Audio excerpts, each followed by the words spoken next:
muwe wakwe wa hekima, suluhu kwa changamoto.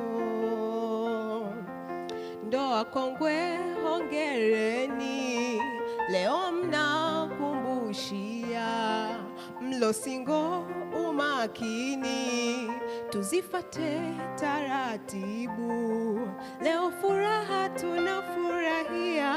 Katika siku ya leo nikukumbushe tu ya kwamba maombi yanachukua nafasi nyingine hii. Maombi yanachukua nafasi ya kulinda makosa juu ya mahusiano. Kwa nini?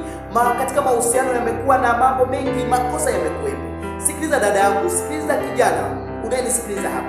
Kabla hujasema sana kwamba unakunywa maji unamwona kwenye glasi, kabla hujaanza kusingizia kwamba ujinga na mambo mengine ambayo yapo leo, kabla hujasema kwamba unaishiwa pao, kabla hujasema kwamba hakuna kama wewe, kabla hujasema kwamba nilikupenda lakini acha tu, kabla ya maneno ya majuto, kabla ya maneno ya majuto.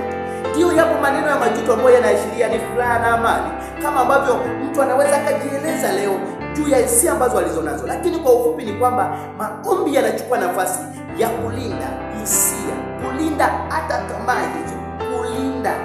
Kwa sababu gani? Sikiliza kidogo. Tunawaangalia baadhi ya watu ambao, ndio maana Biblia inatukumbusha katika Mithali sura ya 4 mstari ule wa 23, linda sana moyo kuliko vyote ulindavyo, ili tu kukupatia udhibitisho ya kwamba katika mahusiano kuna maumivu, katika mahusiano kuna machungu. Kwa hiyo tunapokuwa tukiungana na Mungu katika mahusiano hayo, ni ndio umempata huyo mtu, yaweza kuwa umempata ukiwa sehemu mbalimbali. Na niseme tu hapa ya kwamba mchumba anapata sehemu yoyote ile, mwenzi wako wa maisha unampata sehemu yoyote ile. Katika mwendelezo wa siku 70 hizi, natamani niseme tu ya kwamba haijalishi uko naye kwa muda mwingi kiasi gani, lakini kati ya kitu ambacho ukidumu katika maombi waga yanaonyesha, lakini yanapoonyesha yanalinda, hata kulinda makosa ambayo kabla ya majuto, kabla haujanywa sumu, kabla. Nikutie moyo dada, nikutie moyo binti, nikutie moyo kijana. Omba Mungu sana kukusaidia kukuwezesha unapokuwa katika mchakato, au unapokuwa katika mchakato wa kuchagua mwenzi wako wa maisha, ni kwamba kulinda sana makosa. Maombi ya kusaidia kulinda makosa. Maombi nikumbushe hili, hayakuletei mchumba. Kama ambavyo nimekuwa nikikumbusha, maombi hayaleti mchumba kutoka mbinguni. Badala yake mwenzi wa maisha yanakupatia katika maisha yako, yananipatia katika maisha ambayo nilionayo katika mazingira yote yale ambayo ulionayo. Kabla ya majuto, leo umekumbushwa ya kwamba maombi yanapaswa yawepo. Kwa nini? Sikiza nikueleze hili. Tafiti zinaonyesha ya kwamba narudia tena, maombi yanasaidia. Maombi ambayo umeomba mara mbili katika mahusiano yatasaidia kuvunja na kuzuia maumivu ambayo yanajitokeza katika ndoa au katika mahusiano ambayo yaliyopo. Yatasaidia maombi ambayo umeomba mara mbili kuvunja na kuondoa machungu, kuvunja na kuondoa maumivu robo tatu. Maombi ambayo umeomba mara mbili yanavunja na kuondoa maumivu ya robo tatu katika mahusiano. Robo tatu, maana mahusiano yana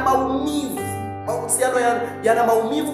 Kwa hiyo maombi yanachukua nafasi ya kuondoa ambayo umeomba mara mbili katika mahusiano. Yatasaidia sana siku moja ambapo umekuwa na machungu. Tafiti za watu wa maombi hizi zinaonyesha kwamba yatakusaidia sana kuondoa maumivu robo tatu katika maisha yako. Kwa nini binti usiwe mtu wa maombi? Ni kweli kuna watu wengine hawajatumia maombi, waliolewa tu. Nikutie moyo katika siku ya leo, wewe ambaye umeazimia kumtafuta Mungu, mtafute Mungu. Kuna saa umtafute Mungu kwanza, ukijua ndiye anayeanzisha mahusiano na ndiye anayeanzisha ndoa katika maisha yako. Hii itakusaidia. Tuombe. Baba yetu na Mungu wa mbinguni, asante kwa siku hii ya leo. Mtoto wako huyu anatamani kupata mwenzi wa maisha yake. Ni tamanio lake, mwenzi wa maisha ni tamanio lake. Na hivyo basi ndani ya siku 70 hizi tunaliombea hili. Dada huyu, binti huyu, kijana huyu, haijalishi amechekwa na kudharauliwa, lakini leo Bwana umetukumbusha wapi tutembelee.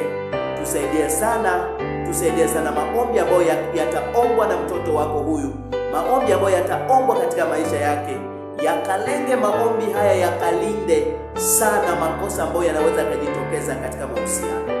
Shuka wewe mambo ya kutokuaminiana, shuka wewe Mungu kalete mapatano na zaidi ukajitukuze kwa jina